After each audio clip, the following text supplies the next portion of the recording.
Now let's start with our exercise 2.6. ठीक है, उसमें हमें method of reduction and method of inversion use करना है to solve the equations and find the values of x and Y.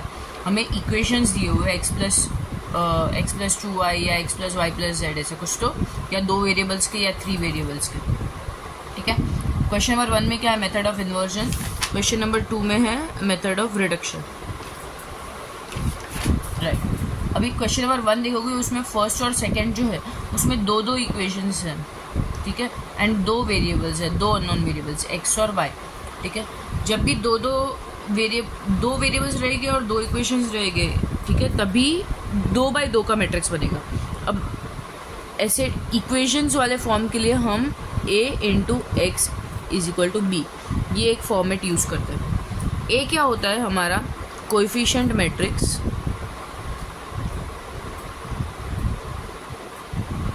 x होता है हमारा वेरिएबल मैट्रिक्स.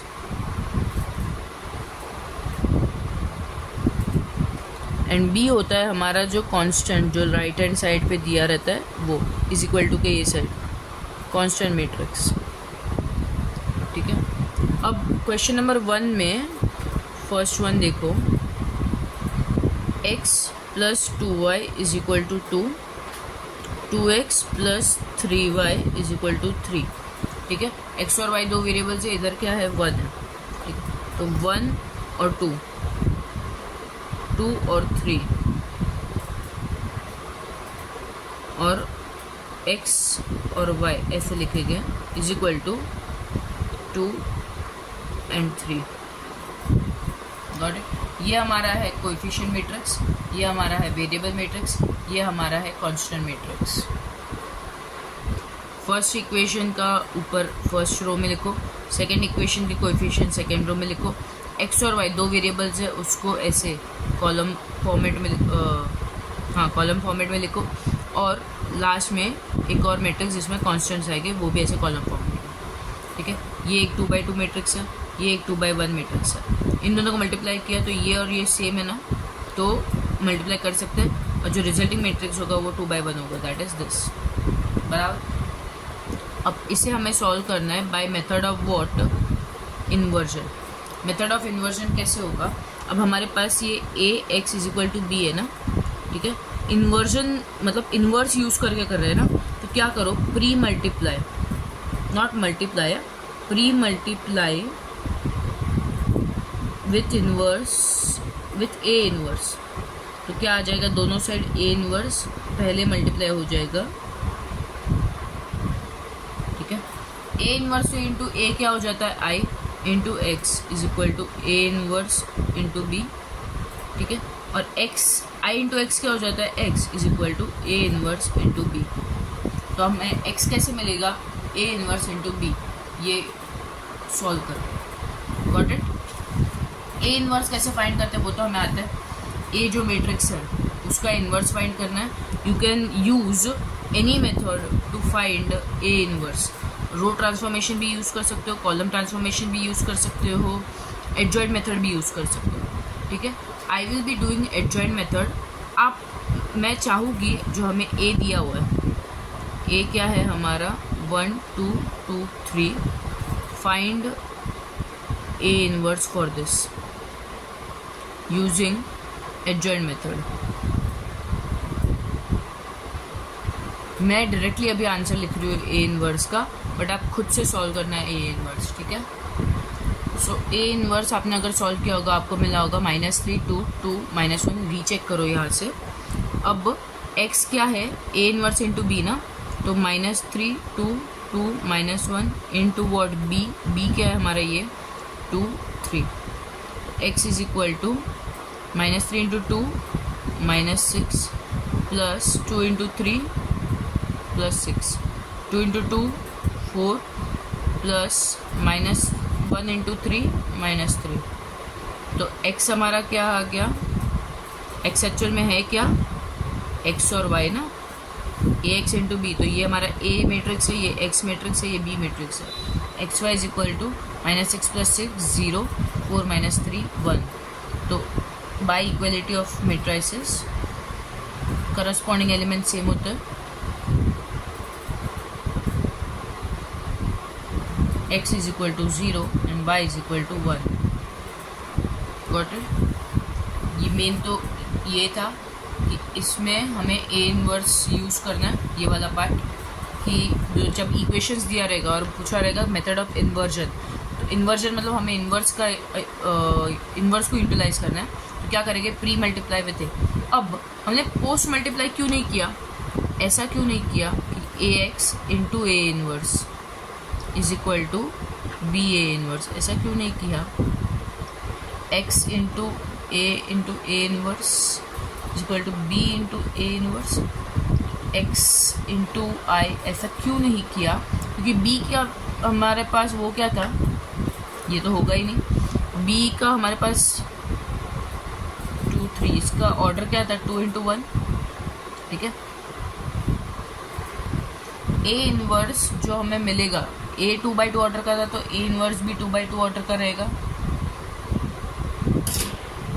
करेक्ट। इन दोनों को इधर ये साइड मल्टीप्लाई में है ना, बी इंटू ए इनवर्स, ये दोनों तो मल्टीप्लाई कर ही नहीं सकते क्योंकि इनके ये जो बाजू बाजू वाले हैं वो सेम है ही नहीं ना, इक्वल नहीं है, तो इन दोनों को मल्टीप्लाई कर ही नहीं सकते, इसलिए हमने प्री मल्टीप्लाई किया, इसलिए पोस्ट मल्टीप्लाई नहीं कर सकते। ठीक है।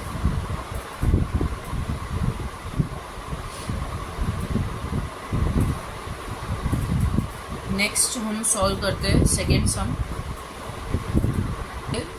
या फिर सुनो, second sum is also of 2 variables, तो 2/2 ऑर्डर का इक्वेशन बनेगा, ऐसे ही सॉल्व करना है। ठीक है। तो अब करते हैं क्वेश्चन नंबर 3 या तो 4 में से कोई 3 वाला करते हैं। क्वेश्चन नंबर 1 में थर्ड वन क्या है? 2x minus Y plus Z is equal to 1, x plus 2y plus 3z is equal to 8 और 3x plus y minus 4z is equal to 1।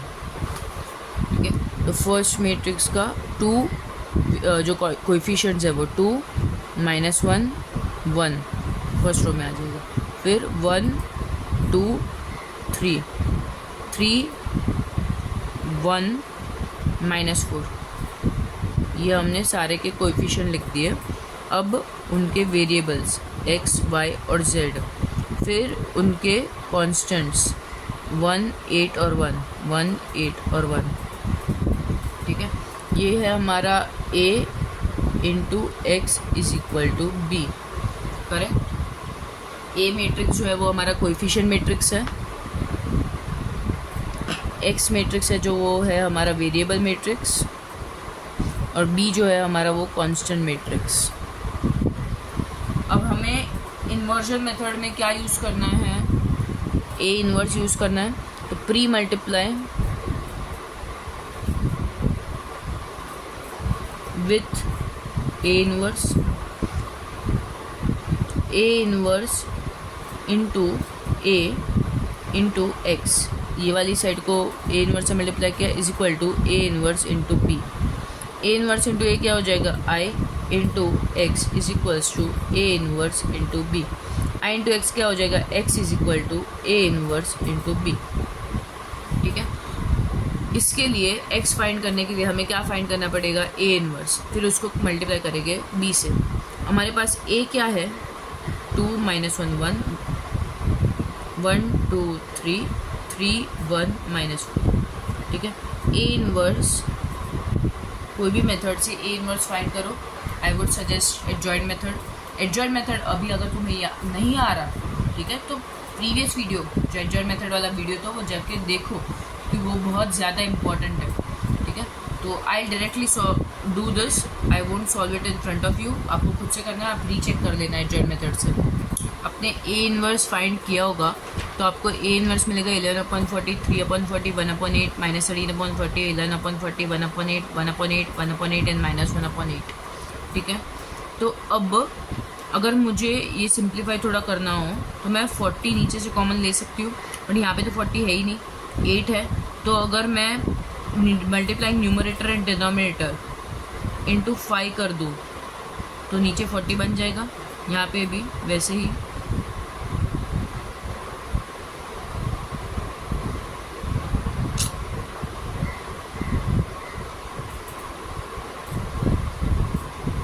ठीक है, तो मेरा ए इनवर्स क्या बन जाएगा, 1/40 मैंने बाहर ले लिया, इधर बच गया 11, 3 ऊपर 5, यहाँ पे -13, 11 ऊपर 5, यहाँ पे 5, 5 और -5, मैंने 1/40 बाहर कॉमन ले लिया। अब क्या करना है, ए इनवर्स इंटू बी क्या होता है, एक्स, एक्स हमारा क्या है, X Y Z which is equals to A inverse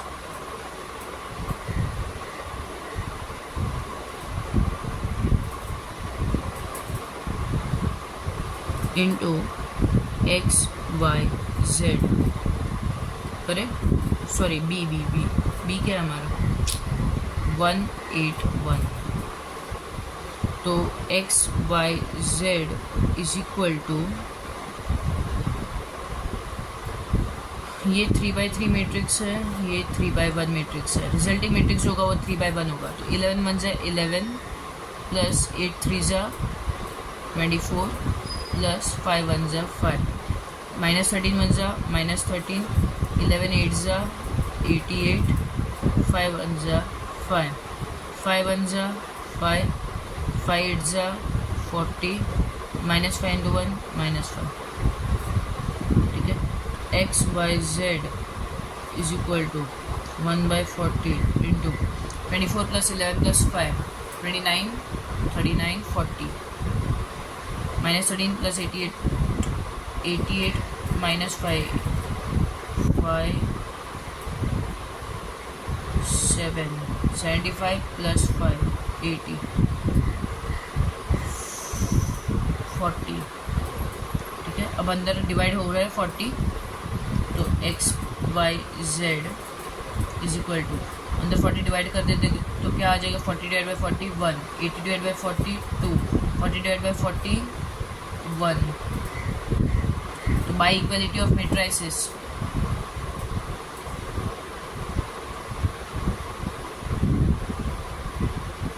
क्या मिल जाएगा, x is equal to 1, y is equal to 2 and z is equal to 1, ठीक है, तो ये हमारा इन्वर्जन मेथड हो गया है। इसमें जो फोर्थ सम है वो भी 3 इक्वेशंस का है, 3 वेरिएबल्स वाला है, वो खुद से सॉल्व करना। एंड ए इनवर्स के लिए I would suggest to use adjoint method because that is the safest method। Row transformation और कॉलम ट्रांसफॉर्मेशन में मिस्टेक्स हो सकते हैं, एडजॉइंट मेथड में मिस्टेक्स होना इज वेरी रेयर, ठीक है, अगर ज़्यादा प्रैक्टिस होगा तो तुम्हारा स्पीड भी बढ़ सकता है। I know it is very lengthy method but it is the safest of all the methods. Now let's start with method of reduction. अब next is method of reduction.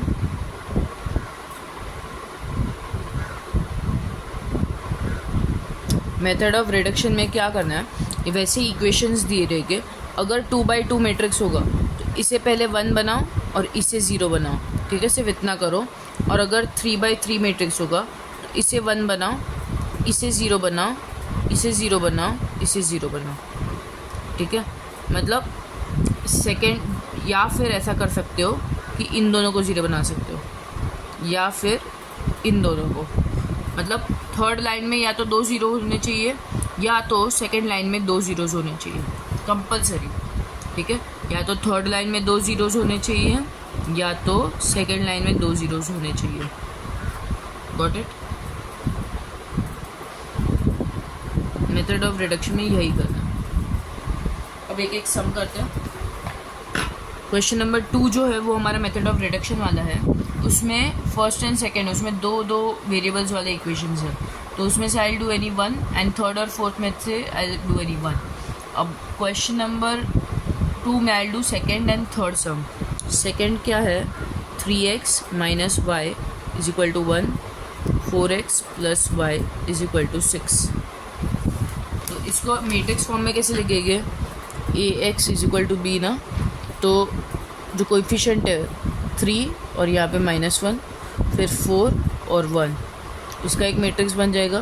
फिर वेरिएबल्स का x और y और last में constant matrix 1 और 6 करें। अब हमें क्या करना है, इसको 1 बनाना है पहले तो तो कैसे 1 बनाएंगे, रो ट्रांसफॉर्मेशन यूज़ करो। तो फर्स्ट रो R1 को डिवाइड बाय क्या कर देंगे 3, तो 1 बन जाएगा। तो 1 माइनस 1/3, 4 और 1 वैसे का वैसा रहेगा, इसमें कुछ चेंजेस नहीं हो गया x और y वाले में, is equal to 1 divide by 3। ठीक है, उसके बाद मुझे इससे 0 बनाना है using this 1।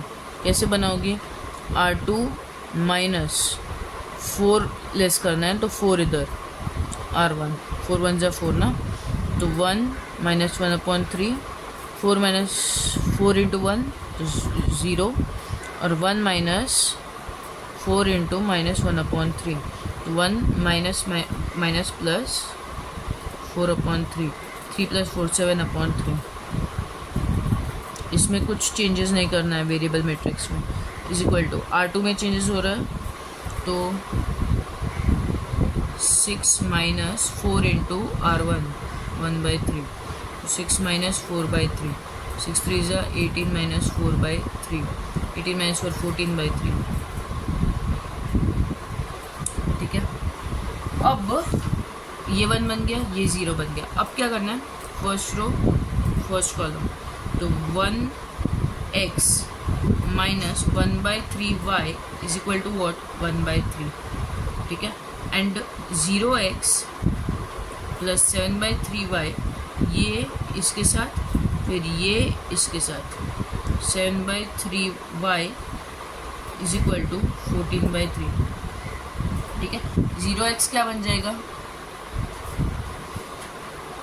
0 plus 7/3y is equal to 14/3, तो y इज इक्वल टू 14/3, ये 7/3 उस साइड चला जाएगा, 3 डिवाइड में तो मल्टीप्लाई हो जाएगा, 7 मल्टीप्लाई में तो डिवाइड में चला जाएगा, तो 7 2 ज़ा y इज इक्वल टू 2 मिल गया।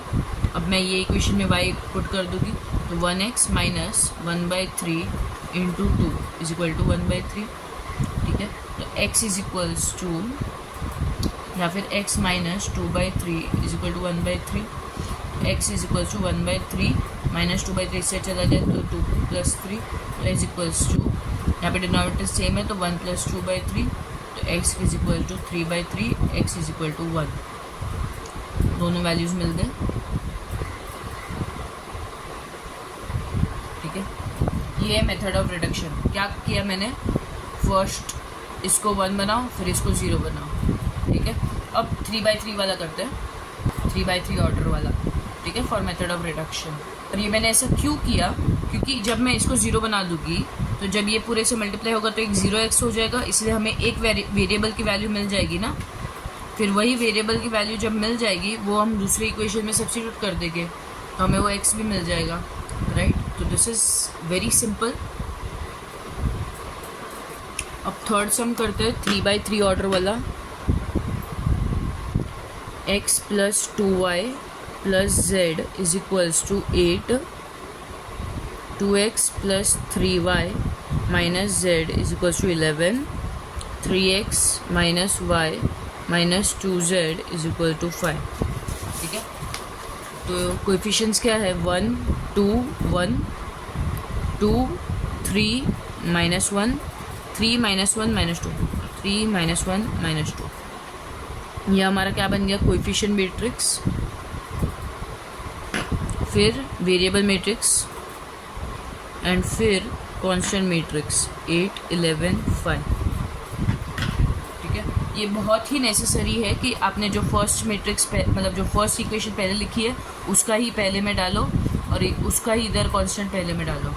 ठीक है, ये उल्टा सुल्टा कुछ मत करना, जो क्वेश्चन में दिया है वैसे का वैसा ही नोट डाउन करना है। ठीक है, अब क्या करना है, 1 फिर इसको 0 फिर इसको 0 फिर इसको 0, राइट। तो 1 ऑलरेडी है, इसको 0 बनाना है ये वाले 1 की हेल्प से। कैसे करोगे, R2 माइनस 2 लेस करना है ना, तो 2 इंटू R1, करेक्ट। तो 1 2 1, R2 में चेंजेस करें तो बाकी सब वैसे का वैसा लिख दो। तो R2 2 minus 2 into 1 0, 3 minus 2 into 1 3 minus 2 तो 1, सॉरी एक 3 माइनस 2 इंटू R2 कितना है 2, तो 3 माइनस 4 -1, फिर -1 -2 इंटू 1, तो -1 -2 तो -3। एक्स वाई जेड वैसे का वैसा रहेगा, वेरिएबल मैट्रिक्स में कुछ चेंजेस नहीं आएंगे। R2 में चेंजेस है तो ये वैसे का वैसा लिख दो। 11 -2 इंटू R1 क्या है 8, 11 माइनस 16 तो -5, ठीक है। अब इसको ज़ीरो करना है with the help of this one, तो R3 माइनस 3 लेस करना है तो 3 इंटू R1, तो 1 2 1, जिसमें चेंजेस नहीं है वो वैसे का वैसा लिख दो। तो 3 माइनस 3 इंटू 1 तो 0, फिर -1 माइनस 3 इंटू 2 तो -1 -6 तो -7, फिर -2 माइनस 3 इंटू 1 तो -2 -3 -5। ये एक्स वाई जेड वैसे का वैसा इज इक्वल टू, इसमें चेंजेस है R3 में, तो 5 माइनस 3 इंटू R1 कितना है 8, 5 माइनस 24 तो -19, ठीक है। अब इसको ज़ीरो करना है ना, इसको ज़ीरो कैसे करेंगे? अब आइडेंटिटी मैट्रिक्स में इसको ज़ीरो कैसे करते थे? पहले इसको 1 बनाते थे, मिडल वाले को, तो मिडल वाले को 1 बना देते हैं। R2 डिवाइड बाय -1 कर दूँ मैं तो ये 1 बन जाएगा, राइट। तो 1 2 1 वैसे का वैसा, 0 -7 -5 वैसे का वैसा, तो 0 divide by -1 0, -1 divide by -1 1, -3 divide by -1 3। X Y Z is equals to 8, -5 divide by -1 5 और 19 -19, ठीक है। अब इसको क्या करना है, -7 + 7 कर देंगे तो 0 बन जाएगा, ये -7 + 7 तो 0 बन जाएगा ना। तो R3 प्लस, ये हमारे पास ऑलरेडी -7 है इसलिए मैं इधर प्लस डाल दूँ, 7 R2, करेक्ट।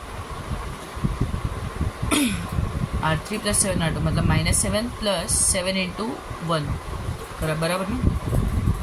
तो R3 में चेंजेस है, बाकी सब वैसे का वैसा लिख दो। 0 + 7 R2 0, -7 + 7 0, R3 कितना है -5 + 7 इंटू R2 कितना है 3, -7 + 21, -7 + 21 सॉरी -5 + 21, -5 + 21 में से 5 जाएगा कितना बचेगा 16।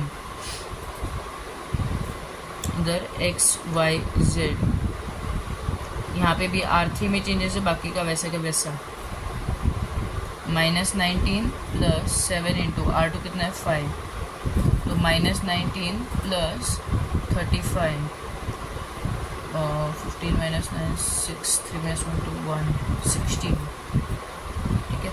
अब ये क्यों किया हमने, ताकि जब मैं फिर मल्टीप्लाई करूँ ना, देखते हैं अभी। चलो इक्वेशन बनाते हैं, 1x + 2y + 1z is equal to what 8, 0x + 1y + 3z is equal to 5 और 0x + 0y + 16z is equal to 16, ठीक है। तो अभी ये 0 0 तो चला गया, 16z इक्वल टू 16, तो z इक्वल टू क्या आ गया 16/16 विच इज इक्वल टू 1। यही z की वैल्यू अभी इसमें सब्स्टिट्यूट कर देंगे, तो 1y + 3 इज इक्वल टू 5, तो y is equal to 5 - 3 2, 5 - 3 is equal to 2। अब 1 z की वैल्यू मिल गई, y की वैल्यू मिल गई, इसमें सब्स्टिट्यूट कर देंगे, तो 1x + 2 × 2 + z कितना है 1 इज इक्वल टू 8, तो x is equal to 8 - 4 - 1, x is equal to 4 - 3। x की वैल्यू भी मिल गई, z की वैल्यू भी मिल गई और y की वैल्यू भी। x is equal to 3, y is equal to 2, z is equal to 1। ये हमने क्यों किया था कि 2 ज़ीरोज़ आ जाएंगे तो डायरेक्टली z की वैल्यू मिल जाएगी, उसके बाद वापस एक ज़ीरो आ जाएगा इधर, तो z की वैल्यू अगर इसमें पुट कर दोगे तो हमें y की वैल्यू मिल जाएगी, और फिर y और z दोनों मिल जाएगा तो x भी मिल जाएगा। 2 जीरोज आ गए ना, मतलब x और y, 0x और 0y हो गया। इसलिए 16z का directly 16yz equals to 1 directly हम लोग फाइंड कर लिया। उसके बाद z की वैल्यू हमने ये वाली इक्वेशन में पुट कर दी, ठीक है, तो y की वैल्यू मिल गई, राइट। तो ऐसा ही ज़्यादा प्रेफरेबल है कि 1 करो 0 0 0 करो, ठीक है। ये वाला 0 करने के लिए पहले ये तो 1 करना ही पड़ेगा, क्योंकि हमने आइडेंटिटी मैट्रिक्स में पढ़ा था कि अगर इसको 0 बनाना है तो पहले ये 1 करना है, फिर उस पर उसकी हेल्प लेके इसको 0 बनाना है, ठीक है। तो ये सबसे ज़्यादा इम्पोर्टेंट था। This is the most important method of all the sums, तो इसको ध्यान रखना, मेथड ऑफ रिडक्शन, ठीक है। अब क्वेश्चन नंबर 3 वर्ड प्रॉब्लम है, उसमें क्या बोला है, the total cost of 3 TV plus 2 VCR is 35,000, ठीक है। कॉस्ट एंड क्या बोला है, the shopkeeper wants profit of 1,000 पर TV एंड 500 पर VCR. He sells 2 TVs and 1 VCR and he gets total revenue of 21,500. Find the cost and selling price of VCR.